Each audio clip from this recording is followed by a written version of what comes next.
শিক্ষার্থী বন্ধুরা, এই করোনাকালীন সময়ে আশা করি সকলেই ভালো আছো। আমিও ভালো আছি। আমাদের সকলেরই স্বাস্থ্যবিধি মেনে চলতে হবে। আমি মোহাম্মদ আব্দুর রহমান, সহকারী শিক্ষক, গৌরীপুর সুবলাত্তা উচ্চ বিদ্যালয়, দাউদকান্দি, কুমিল্লা। আমাদের আজকের আলোচনার বিষয় নবম ও দশম শ্রেণীর বাংলাদেশ ও বিশ্ব পরিচয়। তো ষষ্ঠ অধ্যায়ে আমরা আলোচনা করব রাষ্ট্র, নাগরিকতা ও আইন। রাষ্ট্র হচ্ছে, প্রথমে আমরা আলোচনা করব রাষ্ট্র। রাষ্ট্র হচ্ছে সামাজিক জীবনের সবচেয়ে গুরুত্বপূর্ণ রাজনৈতিক প্রতিষ্ঠান। সমাজে বসবাসরত সকল মানুষকে একটি ঐক্যসূত্রে বাঁধা এবং তাদের কল্যাণ ও সমস্যা সমাধানের জন্যই রাষ্ট্রের আবির্ভাব ঘটে। সমাজ বিকাশের একটি স্তরে সমাজের মধ্য থেকে রাষ্ট্রের উৎপত্তি ঘটেছে। প্রাচীন ও মধ্যযুগে রাষ্ট্রকে মনে করা হতো ঈশ্বরের সৃষ্টি করা একটি প্রতিষ্ঠান। আধুনিক রাষ্ট্রবিজ্ঞানীরা রাষ্ট্রকে সর্বজনীন কল্যাণ সাধনকারী এবং মানুষের স্বাধীনতা ও ব্যক্তিত্ব বিকাশের জন্য অপরিহার্য প্রতিষ্ঠান বলে ব্যাখ্যা করেছেন। অর্থাৎ প্রাচীনকালে আর মধ্যযুগে রাষ্ট্রকে মনে করা হতো যে ঈশ্বরের সৃষ্টি করা একটি প্রতিষ্ঠান, আর আধুনিক রাষ্ট্রবিজ্ঞানীরা মনে করতেছে যে রাষ্ট্র হচ্ছে সর্বজনীন কল্যাণ সাধনকারী এবং মানুষের স্বাধীনতা ও ব্যক্তিত্ব বিকাশের জন্য অপরিহার্য প্রতিষ্ঠান। অর্থাৎ রাষ্ট্রের সকলের কল্যাণ, বসবাসকারী সকলের কল্যাণ সাধনকারী আর স্বাধীনতা ও ব্যক্তিত্ব বিকাশ। রাষ্ট্র হলো নাগরিকের জন্য, নাগরিকের সুখ ও শান্তি বিধান করার জন্য রাষ্ট্রকে অনেক কাজ করতে হয়। রাষ্ট্রের এই কাজ কতগুলো অপরিহার্য এবং কতগুলো ঐচ্ছিক। আবার রাষ্ট্রের প্রতি নাগরিকও বেশ কিছু দায়িত্ব, কর্তব্য পালন করতে হয়। তো রাষ্ট্রের ধারণা সম্পর্কে আমরা জানব যে প্রত্যেক মানুষ কোনো না কোনো রাষ্ট্রেই বসবাস করে। হঠাৎ করে কোনো রাষ্ট্রের উৎপত্তি হয়নি। আদিম মানুষ প্রথমে গোত্রভিত্তিক বসবাস করে।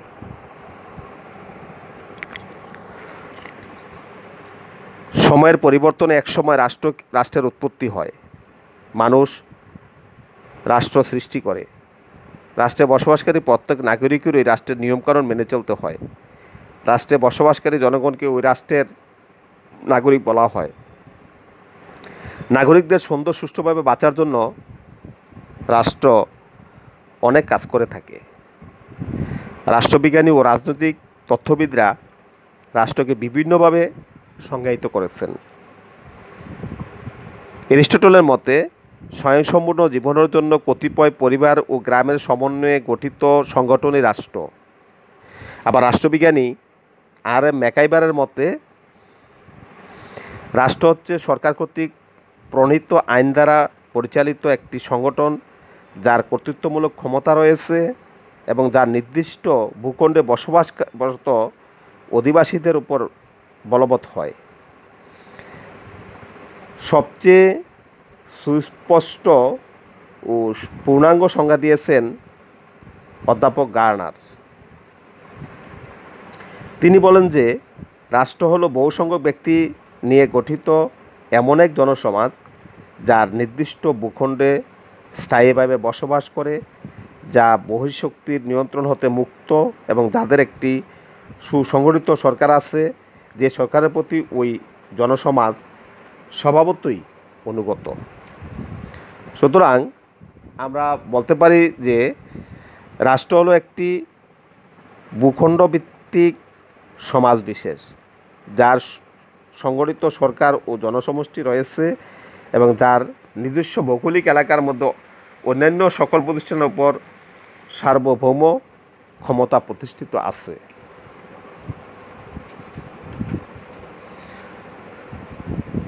তো আমরা রাষ্ট্রের ধারণা সম্পর্কে আমরা জানলাম। এখন আমরা জানব রাষ্ট্রের উপাদান। তো রাষ্ট্রের ধারণা ব্যাখ্যা করলে আমরা রাষ্ট্রের 4টি উপাদান দেখতে পাই। একটা রাষ্ট্র যদি আমরা কল্পনা করি তাহলে 4টা উপাদান আমরা দেখব, কল্পনা করব। একটা হচ্ছে জনসমষ্টি, একটি নির্দিষ্ট ভূখণ্ড, সরকার এবং সার্বভৌমত্ব। প্রথমেই আলোচনা করব আমরা জনসমষ্টি নিয়ে। যে রাষ্ট্রের প্রাথমিক উপাদান হচ্ছে জনসমষ্টি। জনসমষ্টি বলতে রাজনৈতিকভাবে সংগঠিত জনগণকে বোঝায়। রাষ্ট্র গঠনের জন্য জনসমষ্টি একান্ত অপরিহার্য, কারণ জনগণ ছাড়া তো একটা রাষ্ট্র কল্পনা করা যায় না। জনসমষ্টির ঐক্যবদ্ধ হওয়ার ইচ্ছা এবং পারস্পরিক সম্পর্ক হতে রাষ্ট্রের উদ্ভব হয়েছে। তবে রাষ্ট্র গঠনের জন্য জনসংখ্যা কত হবে তার কোনো ধারণা বা ধরাবাঁধা নিয়ম নেই। কম হতে পারে, বেশি হতে পারে, জনসংখ্যার কম বেশি কোনো বিষয় নয়। রাজনৈতিকভাবে রাষ্ট্রের জনসংখ্যা কয়েক কোটি হতে পারে, আবার কয়েক হাজারও হতে পারে। যেমন গণচীন ও ভারতের জনসংখ্যা 100 কোটির ওপরে। অন্যদিকে স্যান মেরিনো ও মোনাকো এই দুটি ক্ষুদ্র রাষ্ট্রের জনসংখ্যা যথাক্রমে 33,225 ও 38,000। দ্বিতীয় উপাদান হচ্ছে নির্দিষ্ট ভূখণ্ড। নির্দিষ্ট ভূখণ্ড হচ্ছে রাষ্ট্রের অপরিহার্য দ্বিতীয় উপাদান। প্রত্যেক রাষ্ট্রে একটি নির্দিষ্ট ভৌগোলিক সীমারেখা দ্বারা পরিবেষ্টিত। ভূখণ্ড বলতে স্থলভাগ, কারণ জনগণ কোথায় বসবাস করবে? প্রশান্ত মহাসাগরে তো বসবাস করতে পারবে না, একটা স্থলভাগ লাগবে। সমুদ্র সীমা, আকাশ সীমাও বোঝায়। রাষ্ট্রের জনগণের বসবাসের জন্য নির্দিষ্ট ভূখণ্ডের উপর নিয়ন্ত্রণ আবশ্যক। জনসমষ্টি ঐক্যবদ্ধ হয়ে জাতীয়তাবাদী আন্দোলন, সংগ্রাম ও যুদ্ধের মাধ্যমে অথবা সাংবিধানিকভাবে নির্দিষ্ট ভূখণ্ডের উপর নিয়ন্ত্রণ প্রতিষ্ঠা করে। প্রতিটি রাষ্ট্রেই ভূখণ্ডের সীমানা কেন্দ্রিক নিরাপত্তা বেষ্টনী গড়ে তোলে। ভূখণ্ড বড় বা ছোট হতে পারে, যেমন রাশিয়ার আয়তন অনেক বড় আর ছোট আয়তনের রাষ্ট্র হলো দারুসালাম, সুইজারল্যান্ড, ব্রুনাই ইত্যাদি। 1971 সালে মহান স্বাধীনতা যুদ্ধের মাধ্যমে বাংলাদেশ ভূখণ্ডিত পৃথিবীর মানচিত্রে সার্বভৌম স্বাধীন রাষ্ট্র হিসাবে স্থান পায়। অনেক সময় রাষ্ট্রের নির্দিষ্ট ভূখণ্ড বেশ কয়েকটি দ্বীপের সমষ্টি হতে পারে, যেমন জাপান, মালয়েশিয়া, ইন্দোনেশিয়া প্রভৃতি। রাষ্ট্রের তৃতীয় উপাদান হচ্ছে সরকার। সরকার গঠনের মাধ্যমে নির্দিষ্ট ভূখণ্ডের উপর কর্তৃত্ব প্রতিষ্ঠিত হয়। এর মাধ্যমে রাষ্ট্র গঠন আংশিকভাবে সম্পূর্ণ হয়। রাষ্ট্র পরিচালনার জন্য 3টি বিভাগ থাকে। একটি হচ্ছে আইন বিভাগ, দ্বিতীয়ত শাসন বিভাগ, আর তৃতীয়ত হচ্ছে বিচার বিভাগ। এই 3টি বিভাগের সমন্বয়ে সরকার গঠিত হয়। গণতান্ত্রিক ব্যবস্থায় সাধারণত নির্বাচনের মাধ্যমে জনগণ তাদের সরকার গঠন করে। সরকার পদ্ধতি বিভিন্ন রাষ্ট্রে বিভিন্ন হতে পারে।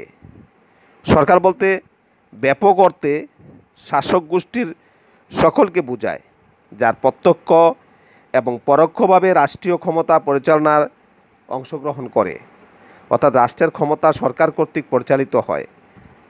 অধ্যাপক গার্নারের মতে রাষ্ট্র যদি হয় জীবদেহ, তবে সরকার হলো এর মস্তিষ্ক স্বরূপ। রাষ্ট্র গঠনের চতুর্থ উপাদান হচ্ছে সার্বভৌমত্ব। সার্বভৌম শব্দের দ্বারা চরম ও চূড়ান্ত ক্ষমতাকে বোঝায়। সার্বভৌমত্ব প্রতিষ্ঠার মাধ্যমে রাষ্ট্রের গঠন পূর্ণতা পায়। এই ক্ষমতা রাষ্ট্রকে অন্যান্য সংস্থা থেকে পৃথক করে। সার্বভৌম হচ্ছে রাষ্ট্রের ওই বৈশিষ্ট্য যার ফলে নিজের ইচ্ছা ছাড়া অন্য কোনো প্রকার ইচ্ছার দ্বারা রাষ্ট্র আইনসঙ্গতভাবে আবদ্ধ নয়। প্রত্যেক সমাজ ব্যবস্থায় চূড়ান্ত ক্ষমতা কার্যকর করার জন্যে একটি মাত্র কেন্দ্রীয় কর্তৃপক্ষ থাকবে, আর এই ক্ষমতাই হলো সার্বভৌম ক্ষমতা। সার্বভৌমের আদর্শই হলো আইন। সার্বভৌমের আদর্শ বা আইন মানতে সকলেই বাধ্য। সার্বভৌম ক্ষমতার অভ্যন্তরীণ ও বাহ্যিক দুটি দিক রয়েছে। অভ্যন্তরীণ ক্ষমতা প্রয়োগের মধ্যে দিয়ে রাষ্ট্রের মধ্যকার সকল ব্যক্তি ও প্রতিষ্ঠানের উপর রাষ্ট্রের কর্তৃত্ব প্রতিষ্ঠা পায়। এই সার্বভৌম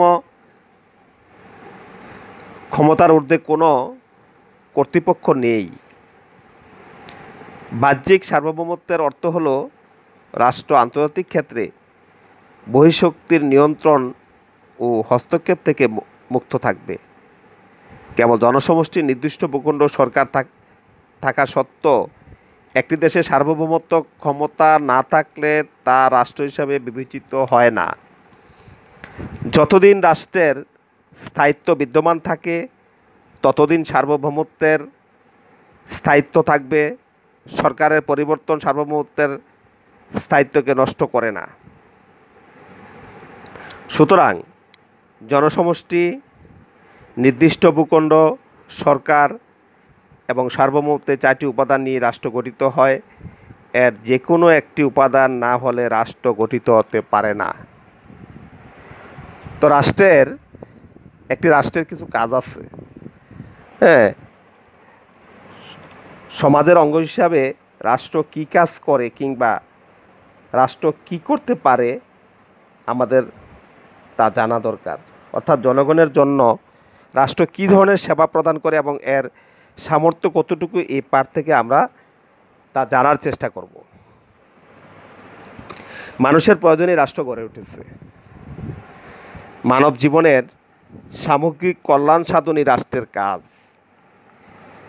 বিশ্লেষকদের মতে রাষ্ট্র প্রধানত 2 ধরনের ভূমিকা পালন করে থাকে, যথা নিয়ন্ত্রণমূলক এবং কল্যাণমূলক। এই 2 ধরনের ভূমিকার ভিত্তিতে আধুনিক রাষ্ট্রের কার্যাবলীকে 2টি শ্রেণীতে ভাগ করা যায়। একটি হচ্ছে অপরিহার্য বা মুখ্য কার্যাবলী, অন্যটি হচ্ছে কল্যাণমূলক বা ঐচ্ছিক কার্যাবলী। অপরিহার্য বা মুখ্য কার্যাবলীর মধ্যে রাষ্ট্রের অস্তিত্ব, স্বাধীনতা ও সার্বভৌমত্ব এবং রাষ্ট্রে বসবাসরত জনগণের অধিকার সংরক্ষণের জন্য রাষ্ট্র যে সমস্ত পদক্ষেপ গ্রহণ করে সেগুলিকে অপরিহার্য বা মুখ্য কাজ বলা হয়। রাষ্ট্রের অপরিহার্য কাজগুলির মধ্যে রয়েছে, আর.এম. ম্যাকারবার তার দি মডার্ন স্টেট গ্রন্থে বলেছেন, আইনশৃঙ্খলা রক্ষা করা রাষ্ট্রের প্রাথমিক কাজ বা দায়িত্ব। নাগরিকদের জীবন ও সম্পত্তির নিরাপত্তা এবং ব্যক্তি স্বাধীনতা রক্ষার নিশ্চয়তা থেকে রাষ্ট্রের নামক সংগঠনের সৃষ্টি হয়। জনসাধারণকে আইন মেনে চলতে বাধ্য করা, সমাজের শান্তি ভঙ্গকারী শাস্তির বিধান করা এবং সামগ্রিক অভ্যন্তরীণ শান্তি শৃঙ্খলা বজায় রাখা রাষ্ট্রের প্রধান কাজ।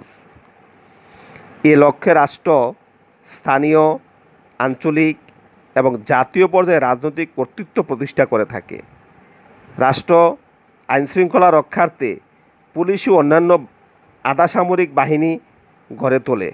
বাংলাদেশে পুলিশ, র্যাব, আনসার, গ্রাম প্রতিরক্ষা দল ইত্যাদি আইনশৃঙ্খলা রক্ষাকারী বাহিনী কাজ করছে। জাতীয় নিরাপত্তা, স্বাধীনতা ও সার্বভৌমত্ব রক্ষা করা রাষ্ট্রের আরেকটি অপরিহার্য কাজ। দেশের ভৌগোলিক, অখণ্ডতা এবং বৈদেশিক আক্রমণ থেকে দেশ রক্ষা করার জন্য প্রতিরক্ষা বাহিনী গঠন ও পরিচালনা রাষ্ট্রের অপরিহার্য দায়িত্ব। আধুনিককালে প্রতিটি স্বাধীন রাষ্ট্রেই শক্তিশালী প্রতিরক্ষা বাহিনী গড়ে তুলেছে। প্রতিরক্ষা বাহিনীর সামর্থ্য আধুনিকায়ন একটি রাষ্ট্রকে আন্তর্জাতিক অঙ্গনে বিশেষ সুবিধা প্রদান করে, যেমন আমেরিকা যুক্তরাষ্ট্র বা রাশিয়ার বিশ্বব্যাপী নেতৃত্ব প্রদানে তাদের দেশরক্ষা বাহিনীর বিশেষ ভূমিকা রাখছে। স্থল, নৌ ও বিমান বাহিনীর সমন্বয়ে প্রতিরক্ষা ব্যবস্থা গড়ে ওঠে।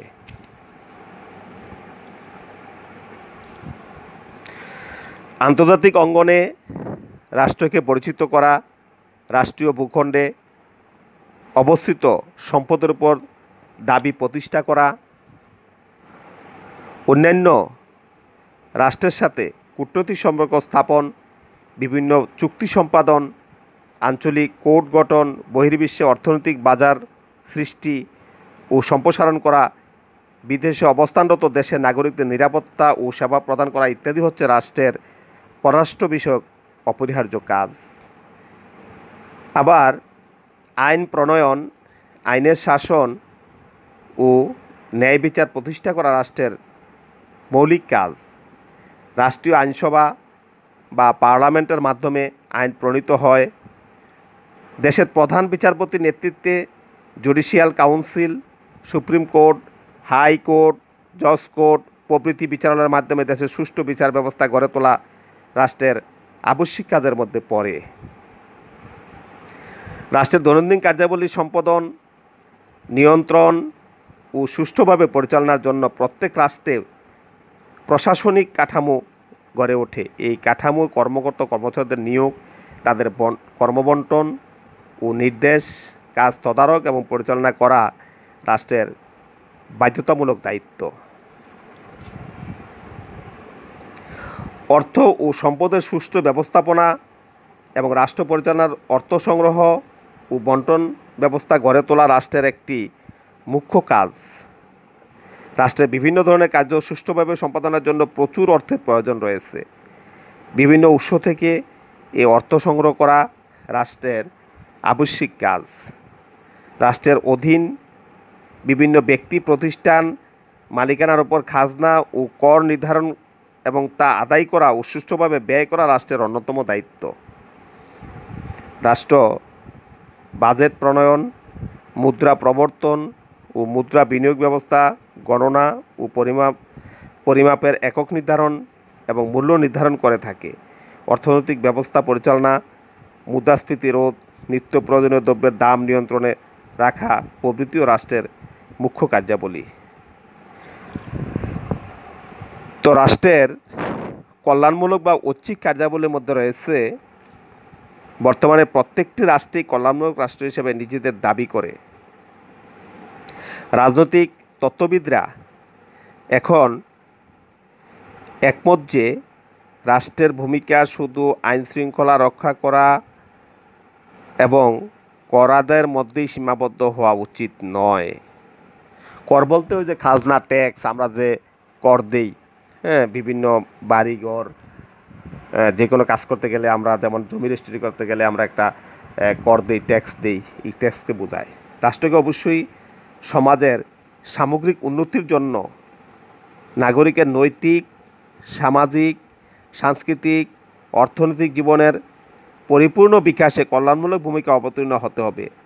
জনকল্যাণ ও উন্নয়নে রাষ্ট্রের এই কাজগুলো ঐচ্ছিক বা গৌণ কাজ। যে রাষ্ট্র অর্থনৈতিকভাবে যত বেশি উন্নত, তার ঐচ্ছিক কার্যাবলী তত বেশি বিস্তৃত। রাষ্ট্রের জনসাধারণকে শিক্ষিত করে তোলা রাষ্ট্রের সবচেয়ে গুরুত্বপূর্ণ কাজ। শিক্ষিত জনগোষ্ঠী রাষ্ট্রের সবচেয়ে বড় সম্পদ। শিক্ষিত নাগরিক তার অধিকার, দায়িত্ব, কর্তব্য সম্বন্ধে সচেতন থাকেন এবং দেশপ্রেমে উদ্যত হয়। এই জন্য রাষ্ট্র শিক্ষা বিস্তারের প্রতি অধিক গুরুত্ব প্রদান করে এবং শিক্ষার সুবিধা মানুষের দ্বারগোড়ায় পৌঁছে দেওয়া।